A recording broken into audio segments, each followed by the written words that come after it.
Selam алейкум. Merhaba saygılı ATR телеканалының телесерджілері Prime программасыны сейретесіңіз.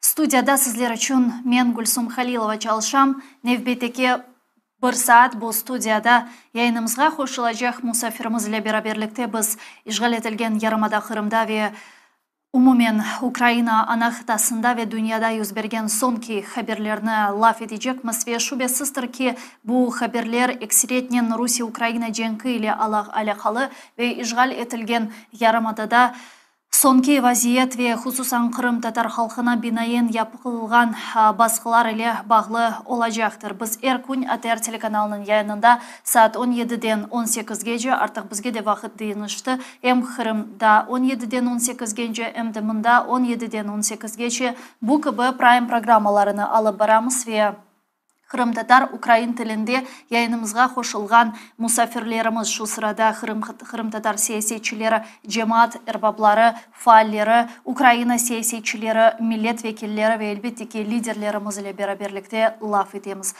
Sizler de bizim yayınımızga koşula bilemiz. Bu şartlarda elbette ki bu zor ama ne olsa olsun biz sizin desteğinizni, halkımızın desteğini her daim, her dakika, her an hissetemiz sevgili arkadaşlar. Bugün benim için şahsen benim için kolay olmagan bir gün. Mında doğru laf etmek gerek ve benim için bugünge kadar alıp bargan en zor yayınlarımdan biri bile dep aytsam yalan olmaz. Çünkü alıngan haberlerge göre ve hususan Tunev'in ve artık bugün darkalgan haberlerge göre Rus kuvvetleri Tunev'in Saba ailemnin, ana babamның yaşagan evine tintuvnen basıp kırdılar. Malum olğanı üzere bu sonki 11 yıl devamında birçok Kırım Tatarlarının evine silahlı kuvvetler gelip tintuv geçiriler. Kanunsuz, aksız ve esassızca farklı habatlavlar sebebinden bu gibi baskılar yapıla. İşte benim ailem, benim korantam, anam, babam da istisna olmadı ve Tunev'in Rus kuvvetleri da bir Kırım Tatar korantasının evine basıp kırdı.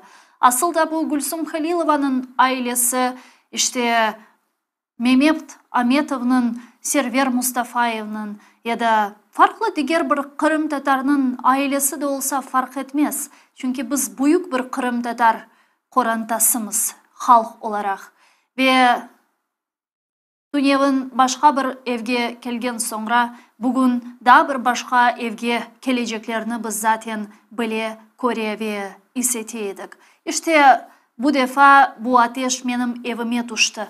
Ana babamның evine düştü. Ama bunda mühim olgan bizim için aslında benim de algan haberlerime göre sonki birkaç gün devamında benim babamның sağlık vaziyeti pek ağır. Hiç kolay değil ve asıl da bu bayram arifesini biz şahsen koranta olarak, aile olarak etip olamadık. Çünkü Orza bayramının ilk günü benim babam gece fenalaşkan idi ve vaziyeti ağırlaştı. Kalp hastalığı sebebinden özünü birkaç günden beri zaten pek yaman his etiydi ve o sebepten pazar günü olgan bayram günü benim için bir bayram bile olmadı. Yaman haber alganım böyle bir gün oldu. Aynı şekilde işte pazar ertesi ve salı günleri babamın vaziyeti iyileşmesi de ama artık işte stabil vaziyetke gelgen gibi görünüyordu ve bizim umutlarımızga göre daha da iyileşecek olması gerekirdi. Ama Tunev'in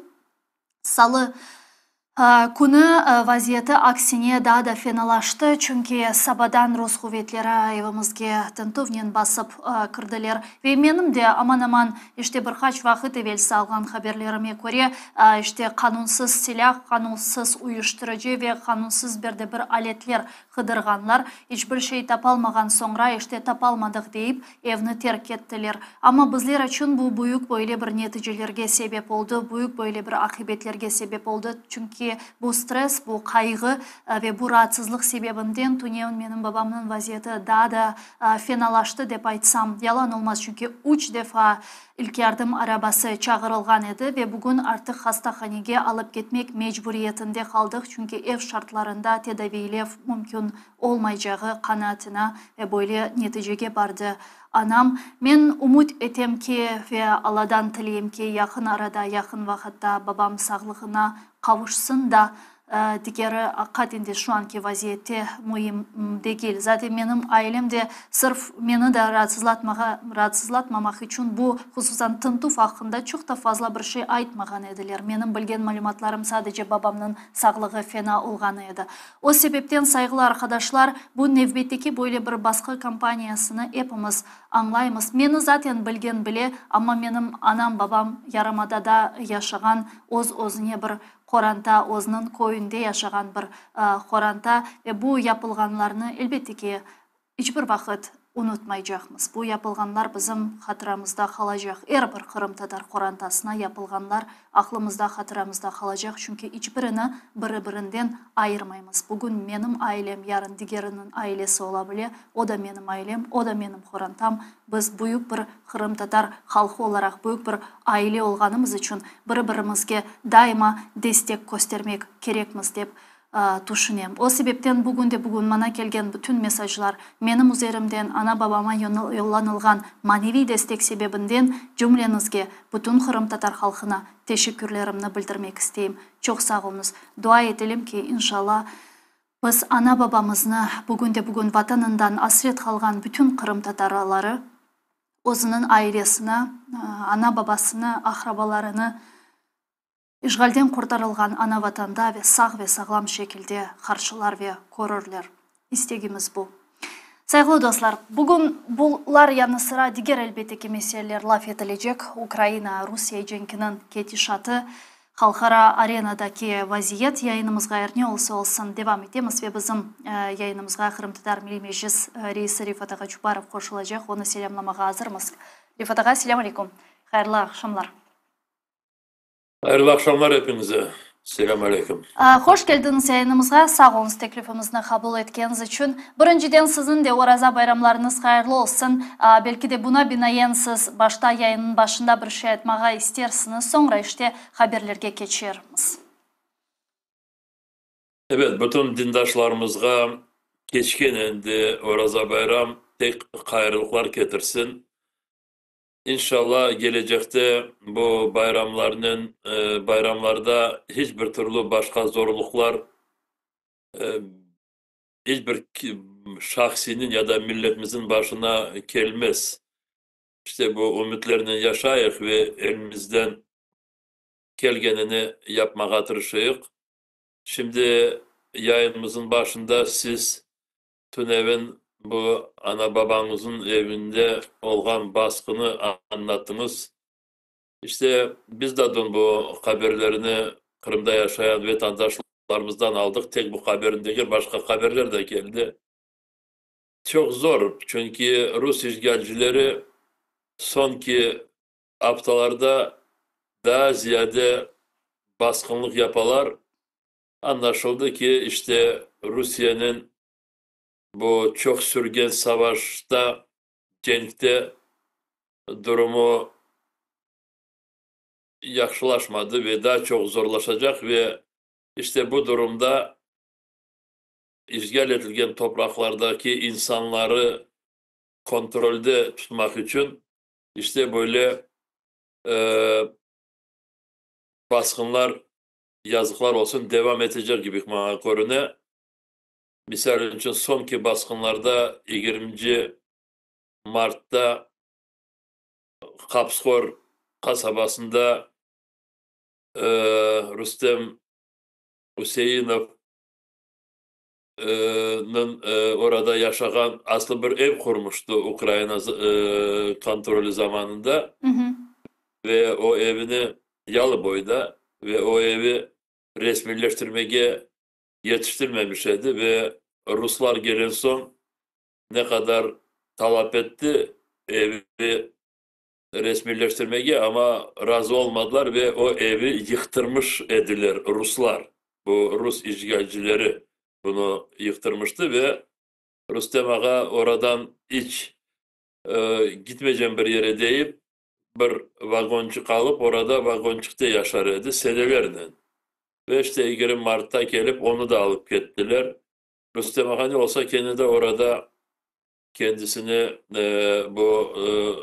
oradaki Azbar'da yaşamaya devam etti, davrana.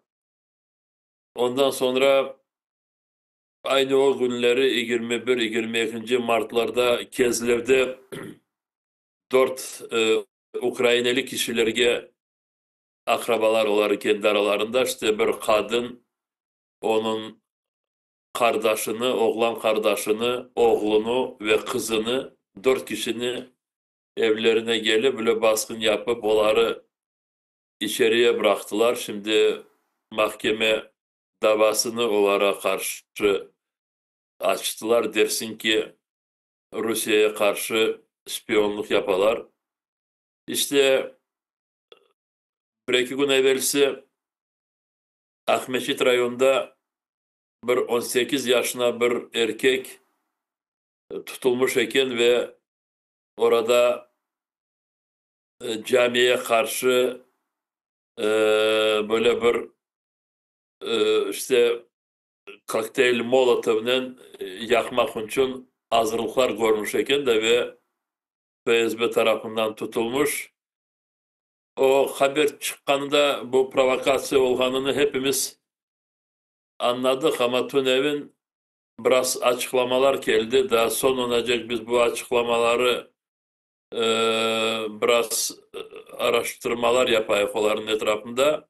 Ne olsa da bu Zareçnaya köyde bir 18 yaşında Kırım Tatar oğlanını tutup onu bu terakt hazırlayanlarına kabayatladılar ve onu da içeri bıraktılar.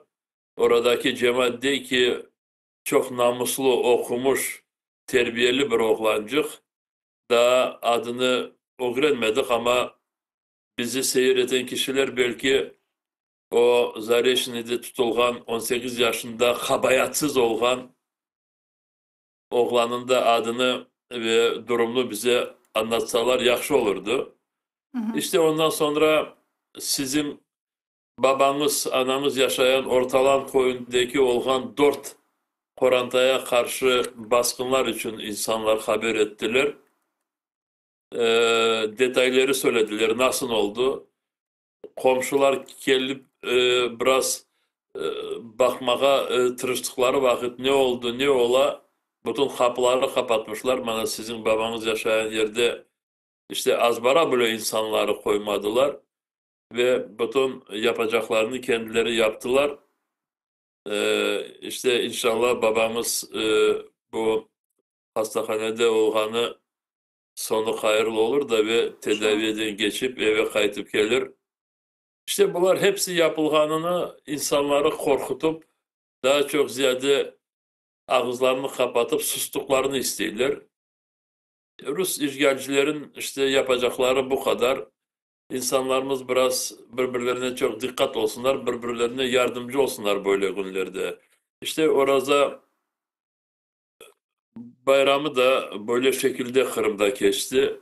Ne kadar insanlar bir taraftan Ramazan ayını geçirip de bayramlara hazırlanıp bala çağaları böyle kuvandırmak için soy akrabalarına daha çok ziyade hizmet etmek için hazırlansalar ama çok yerlerde Rus işgalcileri bu bayramı da böyle işte insanların bayramlarını bozdular böyle.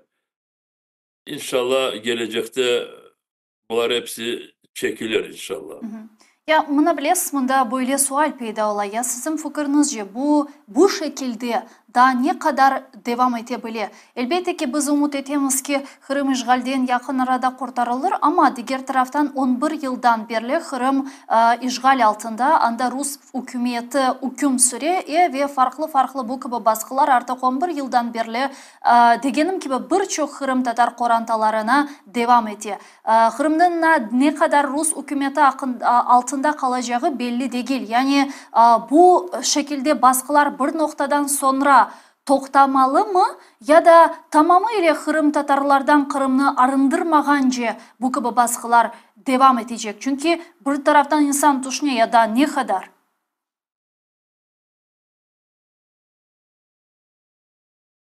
Şimdi sonki durumunu Kırım'daki yaşayan vatandaşlarımız da çok yaxşı bilediler. Çünkü her bir taraftan insanlar eğer istekleri olsa haber almağa, öğrenmeye mümkün.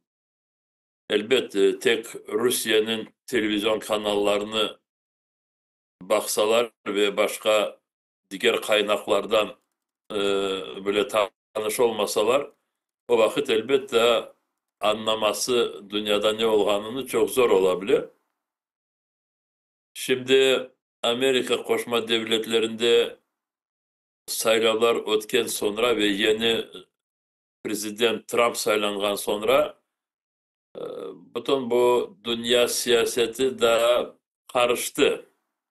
Karıştı ama sonunda böyle bir anlaşılgan bir şekilde devam edeceği bana göre görünüyor. Benim ümitim var çünkü şimdi bu cenkni toktatmak için Trump'ın davrandıkları hepsi Rusya tarafından kabul edilmeyecek ve ondan sonra bana göre Trump'ın Rusya'ya bakışı değişecek. Biraz keskinleşecek ve Rusya'ya karşı daha çok ziyade çeşitli türlü baskınlar, birinciden ekonomik taraftan yeni baskınlar böyle tiklenebilir. Ama bu cenkni toktatmasına ne kadar tezce böyle fırsatlar verir, bunu şimdi gerçekten de bana söylemesi zor. Çünkü dünya siyaseti söylediğim gibi böyle bir yeni bir sistemaya gelmedi de bu karışıklar daha biraz devam edecek. Yazdaki bütün bu Rusya, diğer devlet, Rusya tarafından davrandıkları yazda olacağı o zaman belki de bu sizin cevabınıza ve böyle cevaplara aslı böyle suallerge cevap vermesi biraz kolayca olabilir. Şimdi yakın haftalarda, yakın aylarda olacağı daha çok bilgili değil ve o sebepten böyle açık bir cevap vermesi bana zor. Evet, bunun aslında cevabını biz sizden 11 yıldan beri arayımız Rifat Ağa, ama bunun cevabı maalesef ki bizde değil. Bu cevabının ve bu hadiselerin anahtarı bizim kolumuzda değil. Çünkü anda Rus işgalcileri hüküm sürüyor ve istegenlerini yaparlar. Ama elbette ki bunda da herkes baka, bunda yüz bergen hadiselerge herkes baka. Çünkü herkes anlay ki sadece Kırım Tatar halkının değil, birçok diğer işte Rusların esareti altında halklarının milli mücadelesi için Ukrayna'nın zaferi şart. Ve herkes bu sebepten Rusya-Ukrayna cenkine bugün baka. Ama sonki vakitleri sanki dersin böyle Kırım meselesi kenarga çekile gibi korunye. Müzakereler meselesi çerçevesinde Trump ve Trump'ın kampanyasının yapılan açıklamalarına bakacak olsak, siz bunu hissettiniz mi ya da ben mi yanlış göreyim? Nasıl sizge görünüyor bu? Şimdi bu sonki aylarda her bir şey bir taraftan her bir tarafının pozisyonu ya da istekleri açıklandı, sonunacak. Şimdi Amerika Koşma Devletleri tarafından bu koruşular alıp varılganında anlaşıldı ki Rusya sonunacak bütün kendilerinin beklediklerini ve istediklerini her bir yere açıkladı. Tek böyle başka Amerikanların konuştukları vakit de evet o konuşmalarda biz bilmeyen çok incelikleri de böyle söylemiştiler. Ama bütün böyle toplumğa açıklama yapkanları vakit olsun Putin ya da Lavrov ya da diğerleri onlar değiller ki işte bana bu bizim Rusya'nın anayasasına gidirilgen bölgeler Rusya'da kalacak imiş. İşte orada Kırım, Kherson, Zaporojye, Donetsk ve Lugansk vilayetleri Rusya'daki bu topraklar benim sınırlarımın, benim devletimin sınırları içinde. Bu birincisi. İkincisi Ukrayna devleti kendi asker güçlerini ya silah güçlerini çok azlatacak imiş. Aşağı yukarı bir 50-60 bin askeri olacak. Ziyade olmayışı gerekirken. Daha işte NATO azası olmasın. İşte Ukrayna'nı böyle bir zayıf birinciden Ukrayna'nın %20% toprağını kendisine bir kereden almış gibi olacak ve kalan Ukrayna'da böyle çok zayıf ve kendisini parçalamaya becermeyen bir devlet gibi olganını istiyor Rusya. Buna Amerikanlar da hiçbir şey söylemediler ve bana göre böyle Rusya'nın isteklerinden hiç razı olmayacaklar. Ama bazı topraklar etrafında bu konuşmalarda böyle sözden davalar olabilir, diskusyalar olabilir ve elbette böyle fikir söylediğimiz vakit birinciden Kırım gözümüze gelir. Çünkü Kırım'ı kendilerinin kolunda kaldırmak için Ruslar sonunacak direnecekler. Bu anlaşıldı. Ama Ukrayna devleti de bundan hiçbir vakit razı olmayacak ve Ukrayna'nı destek eden Avrupa ülkeleri de şimdi birlikte kendilerinin pozisyonunu daha bir kere daha açıkladılar. Ukrayna devleti dünya tarafından, uluslararası toplumu tarafından tanınan sınırlarda kalışı gerek. Diyeceğim Kırım, Kherson ve diğer işgal edilen topraklar Ukrayna devletinin sınırında oluşu gerek.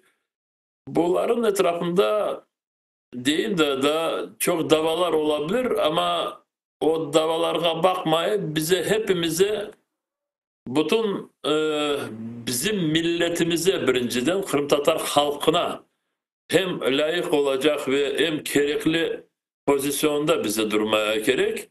Şimdi 11 sene içinde bana göre hiçbir Rusya devletinin Kırım'da alıp vargan politika ne kadar Kırım Tatarlarga karşı olganı anlamagan hiçbir kişi kalmadı.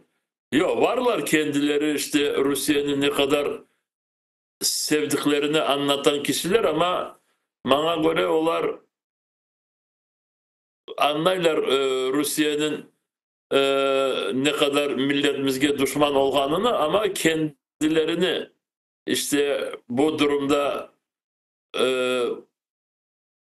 işte kendilerinin pozisyonlarını saklamak için kendilerini Rus taraftarları olarak gösterirler. Allah'a şükür böyle kişiler pek çok az. Diyeceğim birinciden Kırım Tatar halkının pozisyonu hiçbir vakit değişmeyişi gerek. Bu pozisyonu anlatmak için çok böyle zor değil. Birinciden Kırım Yarımadası Kırım Tatar halkının ana vatanıdır. Kırım bizim toprağımızdır. Aynı zamanda Kırım Yarımada bütün uluslararası kanunlara ve hukuka göre Ukrayna devletinin ayrılmayacak bir parçasıdır.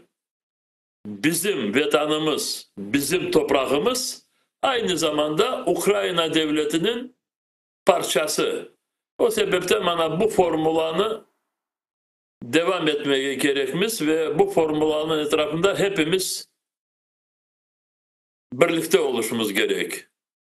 İkinciden bu pozisyonu Kırım Tatarların toprağı olganını bütün dünyaya anlatıp o dünya tarafından, bütün ülkeler, devletler tarafından bunu kabul edilmesi gerektir ve bizler bundan şimdi çalışıyoruz, devam edeceğiz ve her bir taraftan Ukrayna'nı destek eden devletler aynı Kırım Tatarların vatanı olganını da kabul ederler ve bu bilginin kendi işlerini, kendi faaliyetlerini devam ederler.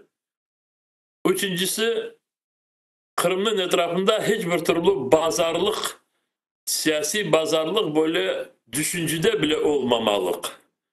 Ve çünkü birisi eğer öyle düşünse de dese ki işte vatanımızı saklamak, milletimizi kurtarmak için değişmelere razı olabiliriz diyen insanlar böyle ortaya çıkacak olsalar, onlar birinciden bu Rusya'nın milletimizge yüzyıllar devamında ve sonki 11 senede bütün yapkan düşmanlıklarını göz önüne alsınlar. Ve o sebepten bana göre kendimizi böyle alıp varsak ve eminim öyle de alıp varacak çünkü oradaki Kırım'daki soydaşlarımızın, oradaki halkımızın çokluğunun fikirlerini, düşüncelerini biz burada çok yaxşı biliyoruz. Ve çünkü insanlarımız bunu bildirirler.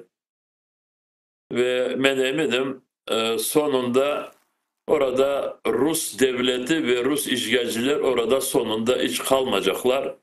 Kırım temizlenecek. İşte bir sual var. Ne zaman olacak? Bunu her gün böyle başımızı kırmaya bu sualin etrafında sabahdan akşamacak böyle birbirimizin ardımızdan çapkalamaya gereği yok. Yapacağımızı her gün yapayık da bu zaman o tezce gelir. Davrandıklarımıza göre. Şüphesiz her şey bizim zaten hareketlerimiz ve faaliyetlerimizge bağlıdır. Ama misal olarak siz çok doğru aytınız.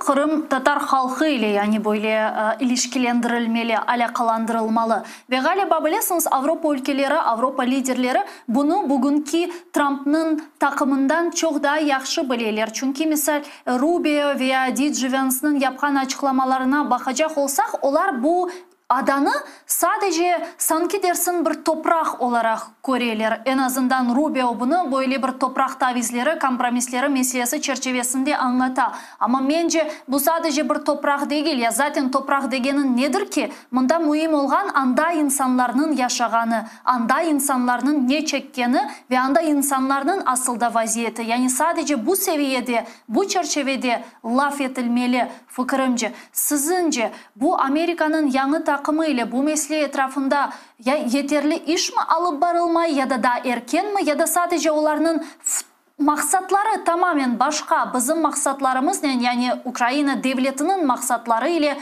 uyuşmayı farklı.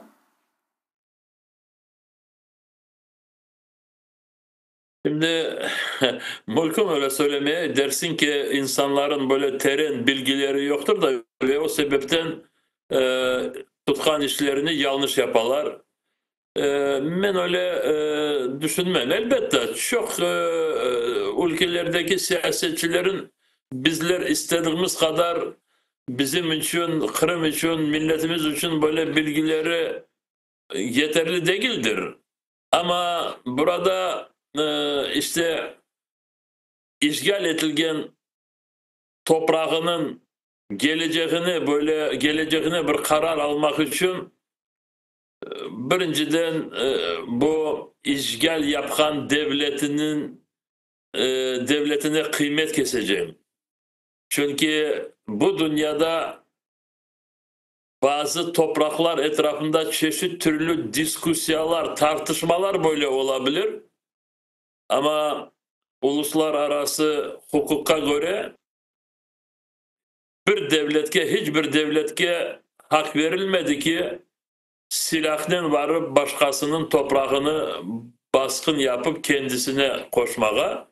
Ve o sebepten şimdi birinciden Rusya 2014. senesi Kırım'ı işgal edip kendi ana yasasına gidirgeni, ondan sonra başka Ukrayna devletinin topraklarını da aynı şu şekilde işgal edip sözden referandumlar ötkerip kendisinin sınırlarına gidirmesi, bu uluslararası hukuka göre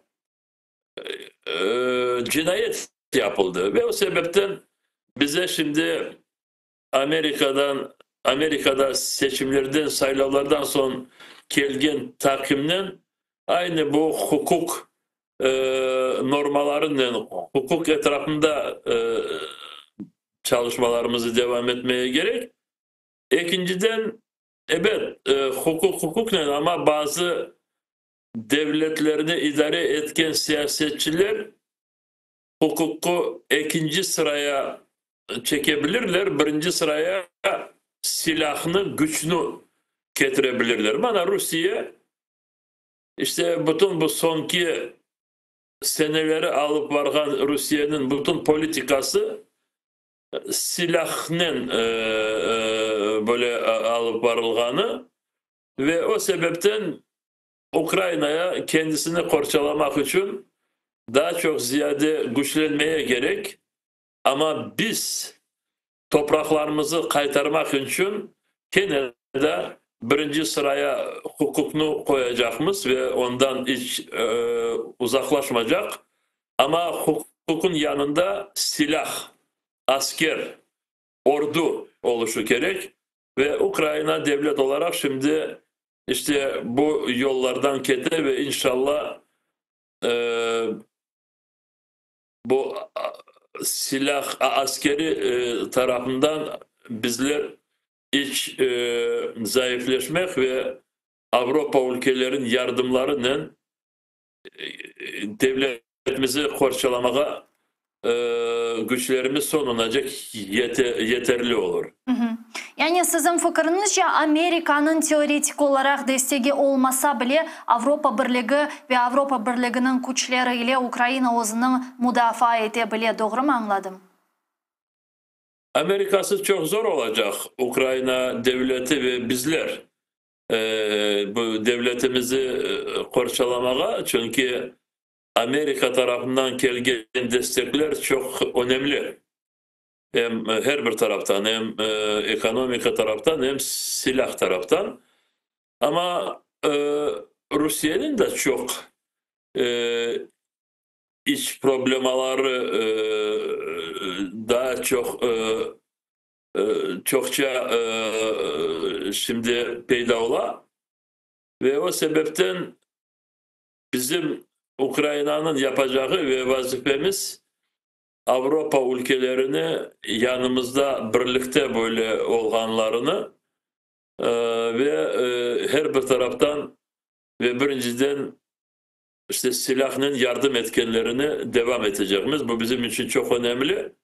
Çünkü soradığımız ki tek Avrupa ülkelerinden biz galiba kazanırız mı? Kazanmak. Kazanırız. Çünkü Avrupa ülkelerinin potansiyeli Rusya'nın potansiyelinden daha çok fazladır. Ve o sebepten işte burada bu potansiyelden başka, çarelerden başka da işte irade gerek. Bu Avrupa ülkelerinin halklarının ve politikalarının düşünceleri biraz daha değişişi gerek ve onlar da Rusya taraftan onların devletlerine böyle çok e, zorluklar geleceklerini görüp e, Ukrayna'ya yardımlarını daha çok ziyade edebilirler diye böyle ümitlerimiz var ve buna biz çalışıyoruz.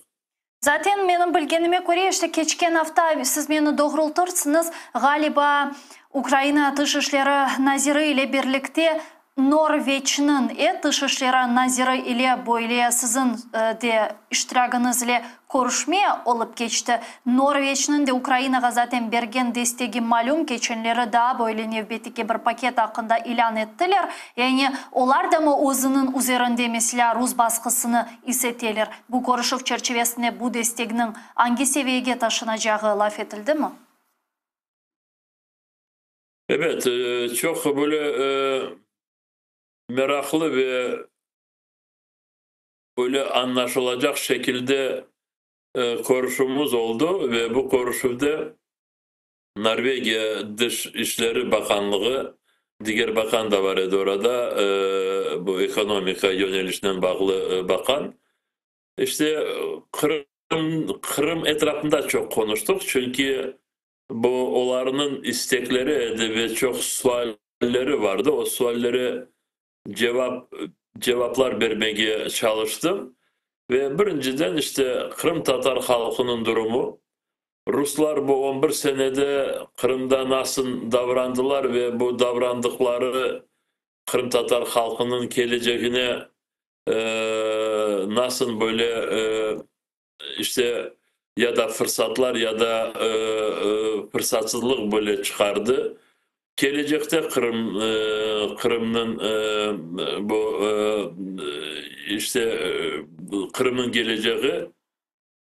Ondan sonra Kırım Tatar halkının ozu idare etmek için bu sayılanan organlar, Kurultay, Kırım Tatar Milli Meclisi, yerli meclisler etrafında konuştuk.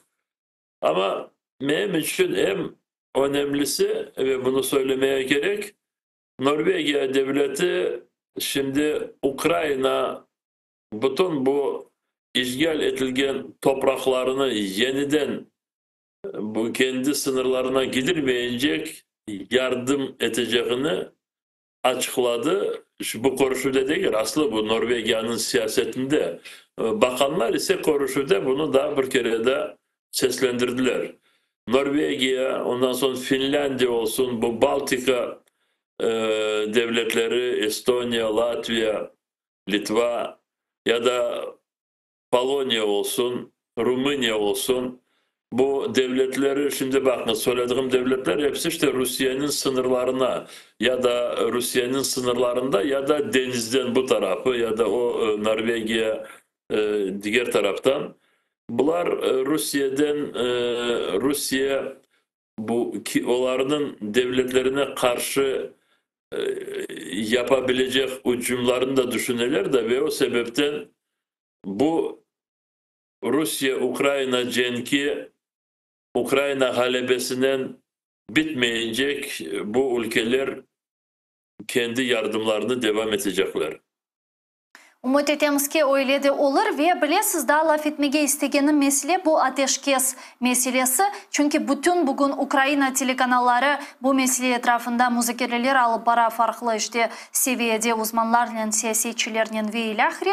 Aynı zamanda ben bilem ki Yarımada'da da bizim semiddeşlerimiz bu meseleyle meraklana ve soraylar aslında ne olacak. Çünkü zaten biliyorsunuz sonki birkaç ay ya da sonki ay içerisinde de doğrusunu aytacak olsam Trump hususan iktidarga gelgeninden sonra bu ateşkes ve sözde barış kelimeleri çok kullanılmaya başladı. Ve hatta bundan sebep Ukrayna'ya ciddi baskılar yapıldı. Şahsen Ukrayna prezidenti Vladimir Zelenskiy'e baskılar yapıldı. İşte Putin'in laf etti, Trump sonra Zelenskiy'nin sonra bu 30 günlük ateşkes ilan edilmesiyle bağlı böyle işte teklifler ortaga koydu Trump. Ukrayna kabul etti, Rusya'nın kabul etmeyeceği malum edi, kabul etmeydi zaten. Ve şimdi gene bu Saudi Arabistan'da müzakerelerinin devam ettirilüğü laf etili. Zaten geçenleri bitti.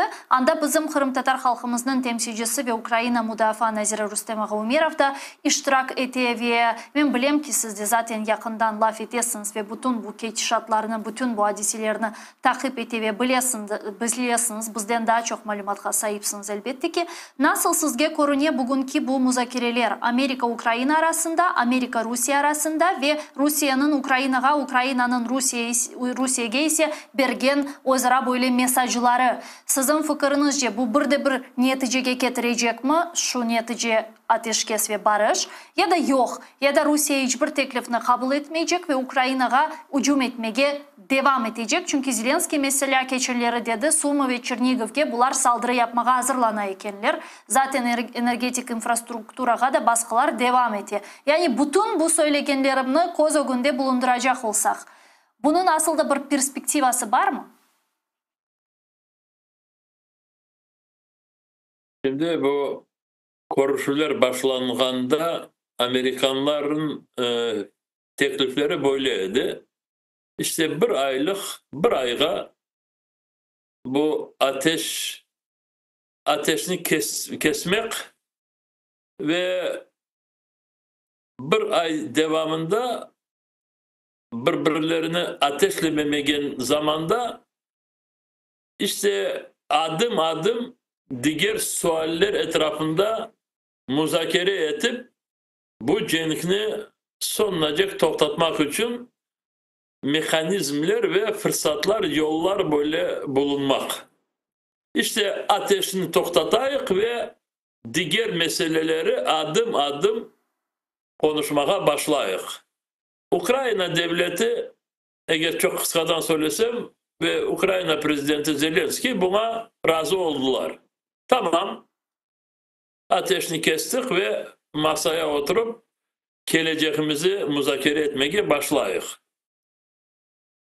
Ama Rusya tarafından yok demediler ama dediler ki ateş kesmek için bu gelecek barışını konuşayık da ve nasıl şartlar etrafında bu cenk toktatılacak.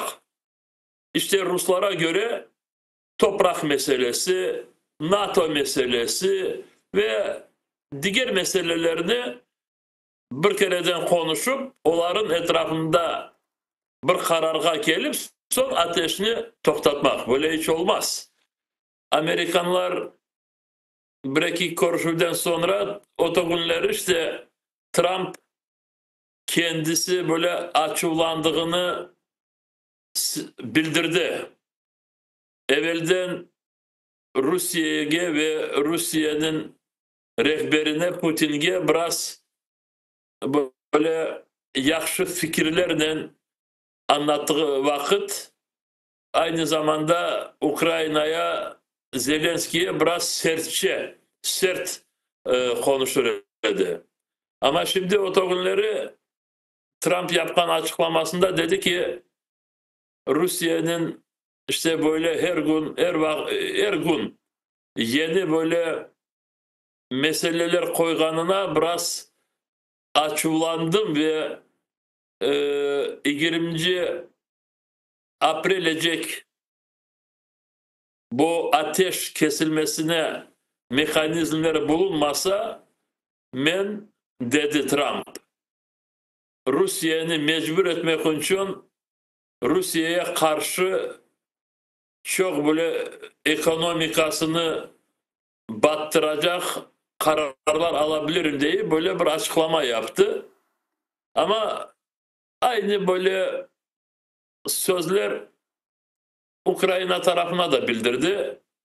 İşte burada biraz böyle oyunlar da değil de her bir taraf kendisinin kendi isteğini becermeye tırışa ama Rusya'nın böyle pozisyasına göre anlaşma hiçbir vakit olmaz. Çünkü Rusya'nın istediği bu işgal edilen topraklar Rusya'da kalsın. Ben bunu 3. sefer bugün kaytaram. Hı hı. Evet, buna Ukrayna hiçbir vakit razı olmayacak. Tamam, birinci mesele bu toprak meselesi. Hı hı. O zaman ne yapacaklar bu cenkleşen ülkeler? Gene de ateşini devam edecekler. Burada Amerika'nın pozisyonu, Amerika'nın kararı nasıl olabilir? Şimdi Amerika Trump'ın yanındaki olan bazı yardımcılarının seslendirgen fikirlerini biz elbette hiçbir vakit kabul etmek. Çünkü Trump'ın yanındaki bazı kişiler açıkladıkları vakit değiller ki belki de Kırım Rusya'da kalır.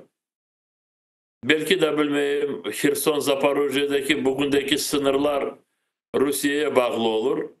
İşte böyle fikirler seslendiriliyor ama bu Amerika devletinin daha kararı değil. Bu bazı ayrı siyasetçilerin düşünceleri. Ama seslendirdikleri böyle burada bizim için bir riskler var. Avrupa ülkeleri böyle pozisyona hiçbir vakit razı olmayacaklar ama onlar da diyecekler ki Ukrayna nasıl dese öyle yapacak. Hı hı. Ve o sebepten şimdi Putin yapacağı Ukrayna'nın iç durumunu böyle karıştırmak, zorlaştırmak. Hı hı. Ve o sebepten şimdi Ukrayna'da saylalar olsun deyip daha bir yeni böyle bir istek çıkardı. Baskın şeklinde saylalar, ben Zelenski'nin imzalamayacağım bir şey, Zelenski endi haksız orada idare yapar çünkü zaman geçti daha bir şeyler dersin ki Rusya'da saylalar var. Rusya'da formal şekilde saylalar olur ama her vakit Putin kazandığı ve nasıl kazandığını hepsi yaxşı bile. İşte şimdi bu tartışmalar da böyle bir açık bir yola çıkmadı ama çıkacak inşallah ve ben eminim Rusya'nın bu bütün haksızlıklarını birisi kabul etmeyecek ve kabul etmeyecek tarafın içinde Trump da olacak. Trump ne kadar şimdi kendisini böyle göstermek için bazı meselelerde, bazı suallerde böyle bir pazarlık yapmaya, böyle pazarlık yapan gibi kendisini gösterse de ama Rusya'nın bütün bu isteklerini yerine getirmesi iç çaresi olmadığını Trump da içinden yaxşı edip anlay ama da bunların işte kabul etkenini anlatmay çünkü böyle bir uygun şekilde kendisine anlatmak için bunların bir yollarını arayayım. Ben öyle düşünüyorum. Amerika Koşma Devletleri hiçbir vakit Rusya'nın böyle haksızlıklarına yol vermeyecek. Ben buna eminim. Bazı ayrı siyasetçiler böyle verecek gibi olsalar da Trump ise yarın bir gün tamam Rusya'ya o verilsin bu verilsin diyecek olsa da ama Amerika devleti bunu hiçbir vakit kabul etmez. Çünkü bilesiz hatta böyle ibareler bile kullanılmaya başladı. Ben görüyorum Facebook'ta ve ilahire sanki dersin Amerika Birleşken Devletleri Rusya'nın beraber artık Ukrayna ve Avrupa Birliği ve NATO'ya karşı cenkleşe böyle cephe aldı degen böyle şeyler aytıla ama ben de siz gibi düşünüyorum. Farklı siyasetçiler farklı açıklamalar yapabilir ama devletin istikrarlı pozisyası malum. Umut zaten Trump galiba o kadar çok söz verdi ki onun elektoratına bu cenkni bitireceğine dair şimdi ozu bile şaşmaladı ve bilmey ne yapacağını yani takip edecekmiz. Ben ama burada bilirsiniz arkadaşlara ne söyleyebilirim? Gerçekten de şimdi bazı ülkelerde hem siyaset hem siyasetçiler böyle şaşmalagan şekilde ama bütün bu prensipler ne kadar böyle biraz sarsılgan gibi olsa da bu prensipler kalacak. Çünkü eğer bu dünyanın ikinci dünya cenkten sonra bu bütün dünya politikasını tiklegen prensipler çekilse, alınsa, o vakit bütün dünya bir kaos, bir karışıp bile batıp gidecek ve o sebepten insanlarımız Kırım'da olsun, ne yerde olsunlar, böyle birinci işitken, seslendirilgen, söylengen fikirlerge ya da bilmeyen beyanatlarga aman yapışmasınlar ya da kendilerini böyle yakmasınlar. Çünkü böyle farklı fikirlerin, birinciden çok fikirler böyle fake, yalan şekilde dağıtıldı. Hı hı. İkinciden bizlere uygun olmayan fikirler de vakit necek olabilir, yarın öbür gün onlar gider, diğerleri sağlam soyları gelebilir. Ve o sebepten diyeyim de bizler her vakit yapacağımızı yapayık da milletimizi sağlam böyle şekilde devam edeyik, birlikte olayık, Rusların yalanlarına hiçbir türlü bile aldanmayık ve Ruslar kullanan kişileri de hiçbir vakit yakınlaştırmayık. Bu çok önemli. Ben bakam sonki haftalarda Kırım'da Kırım Tatar halkını böyle aldatmak için çeşit türlü böyle tedbirler uyduralar. Aslı hiç bilinmeyen Türkiye'de bazı kişileri getirirler. Birisi kendisi değil, Nusret Tuzak, birisi daha bir şeyler. Şimdi ismini söyledim, Nusret Tuzak. Ve değiller ki bana biz Türkiye'den geldik, işte oradaki millet, oradaki toplum, hepsi boş. Hepsi bu Ruslara hizmet etken kişiler, hepsi boş. Allah'a şükür, onlar milletimizde çok değiller de ve onların yapkanları hiçbir türlü böyle Ruslar istediklerini yeterli değil. Ben şimdi çok şeyleri konuşmaya olmam, vaktimiz de az kaldı ama bu bizim kendi pozisyonlarını değiştirmeyen kişilerimiz, bizim kahramanlarımız. Misal için ben o günleri bazı kişiler, hapiste olan kişiler yazgan mektuplarını okudum. Onların içinde Seyran Saliyev vardı. Osman Arif Mehmetov vardı. Remzi Bekirov. Diğerleri de yazmıştırlar. Birisinin canı ağırmasın. Onları söylemedim de ama okuyup çıktım. Seyran Saliyev yazganı o kadar Kırım Tatarca kendisi yazar. Sağ olsun.